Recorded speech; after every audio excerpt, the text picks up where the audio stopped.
Mesdames et messieurs, bonjour, bienvenue sur notre chaîne consacrée à la promotion de l'assurance.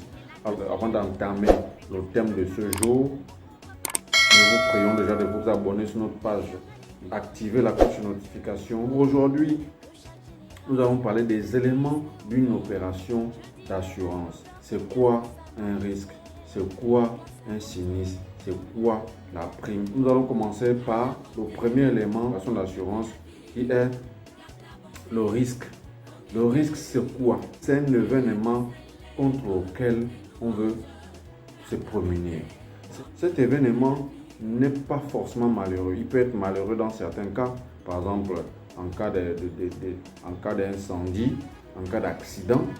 Mais le risque n'est pas forcément malheureux dans tous les cas, parce que dans le cas des assurances de survie, par exemple, lorsque le contrat d'assurance précise que si au bout de 10 ans, l'assuré ne meurt pas, d'accord, on va lui remettre un certain capital, ou on va commencer à lui donner des rentes, c'est-à-dire que des paiements périodiques par année, d'accord. Dès que ces 10 ans passent, d'accord, c'est pas, là on n'est pas face à un événement malheureux, c'est plutôt un événement heureux. Mais c'est aussi ça le risque en assurance. Donc aujourd'hui, sachez que le risque, c'est un événement contre lequel on veut se couvrir, on veut se protéger, on veut se prémunir.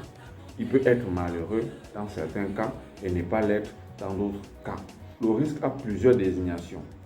La première désignation, c'est l'objet assurable. On désigne l'objet qu'on assure comme étant un risque. Peut-être votre maison est un risque parce qu'elle peut prendre feu. Le risque aussi peut être désigné par votre activité qui peut causer un dommage à autrui. Vous êtes chauffeur, vous conduisez, d'accord? En faisant cette activité, vous pouvez causer un dommage à autrui. Ensuite, la personne qui est sous la menace d'un coup de sort malheureux est aussi appelée un risque. Par exemple, lorsque vous dites que le contrat en assurance vie, on doit donner un capital à X si Y décède. Donc Y est sous la menace de la mort, du décès, qui est un événement malheureux. Et donc, Y est un risque. Alors, on va parler de la notion du risque assurable. Techniquement, à quel moment on dit que ce risque est assurable? C'est vrai, tous les risques sont en principe assurables. Maintenant, après, l'assurance exclut certains risques qui ont un certain comportement. Alors, pour que le risque soit assurable, on va présenter des conditions d'un point de vue juridique, mais d'un point de vue technique, vraiment sur l'assurance. D'un point de vue juridique, le risque doit être réel. D'accord? C'est-à-dire qu'il n'est pas possible d'assurer un risque qui n'existe pas. Par exemple, au Gabon, un assureur ne peut pas vendre une assurance contre les dégâts de neige, par exemple. Parce qu'il n'y a pas de neige au Gabon. Donc, c'est un risque qui n'existe pas. Autre condition du risque, c'est que le risque doit avoir une cause licite qui respecte les mœurs, les coutumes, les us et coutumes.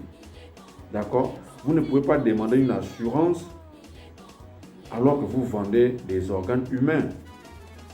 Ce n'est pas possible. La cause de l'assurance n'est pas licite, c'est illicite. Un risque assurable aussi, sa réalisation ne doit pas émaner de la volonté absolue de l'assuré. Parce qu'on assure des risques qui sont aléatoires. Mais si l'assuré lui-même déclenche le sinistre, le risque ne sera pas assurable. Mais dans le cas de suicide, c'est particulier parce que en assurance vie, si vous êtes assuré, c'est-à-dire que si vous devez mourir et qu'on donne un capital à votre enfant et que vous vous suicidez, ce suicide sera considéré comme un risque assurable seulement après 2 ans d'existence du contrat. Parce que dans les assurances vie, ce sont des contrats de longue durée, parfois 10, 15, 20 ans. Pour que le risque soit assurable, il faudrait qu'il soit aléatoire. C'est que l'assuré ne doit connaître ni l'heure, ni le jour, ni le mois, ni l'année que le sinistre va se réaliser. Donc c'est un événement aléatoire. C'est d'un point de vue juridique. D'un point de vue technique, Les risques doivent être homogènes, c'est-à-dire les risques des mêmes natures, des mêmes attitudes, des mêmes caractéristiques. Les risques doivent être homogènes.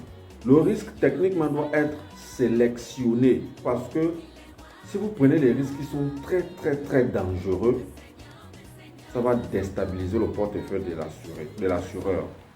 Les assureurs font ce qu'on appelle la mutualisation des risques.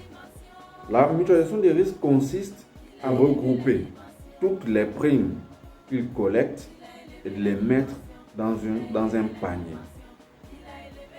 Et techniquement, il a été démontré que sur, par exemple, 100 000 assurés, sur les primes des 100 000 assurés, la probabilité que les 100 000 assurés soient sinistrés est quasiment zéro. Avec le principe de mutualisation, les assureurs prennent toutes les primes, les mettent dans un panier et attendent au cours de l'année les quelques assurés qui seront sinistrés. Et donc, l'assureur va prendre dans la mutualisation qu'il a constituée pour payer quelques assurés. Si vous prenez un risque qui est beaucoup dangereux, dont le sinistre survient très rapidement et de manière très importante en termes d'impact, déséquilibre au portefeuille.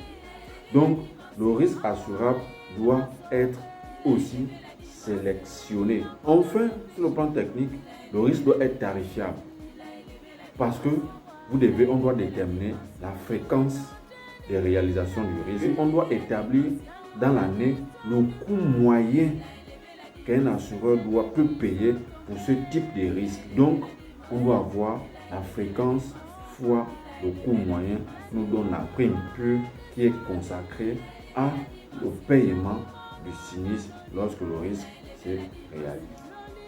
Donc, voici un peu présenter la notion du risque d'une manière générale. Penchons-nous maintenant sur la notion de la prime. La prime, c'est le prix de l'assurance. Par exemple, vous demandez au gars d'assurer votre maison contre l'incendie.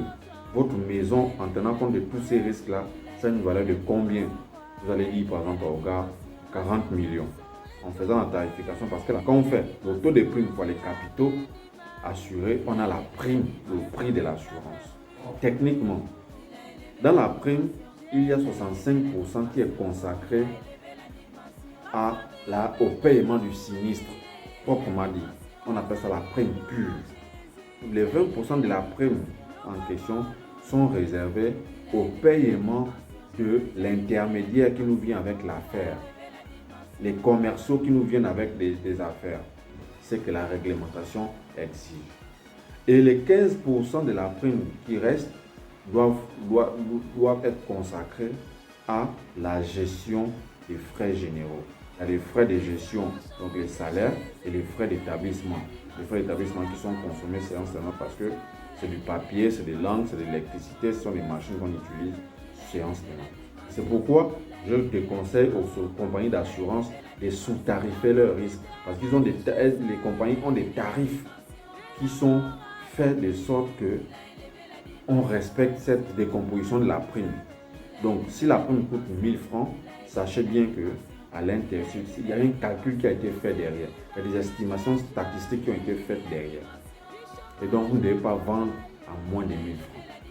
Sinon, vous, en tant qu'assureur, vous ne serez plus capable d'indemniser un sinistre lorsque le risque va se réaliser.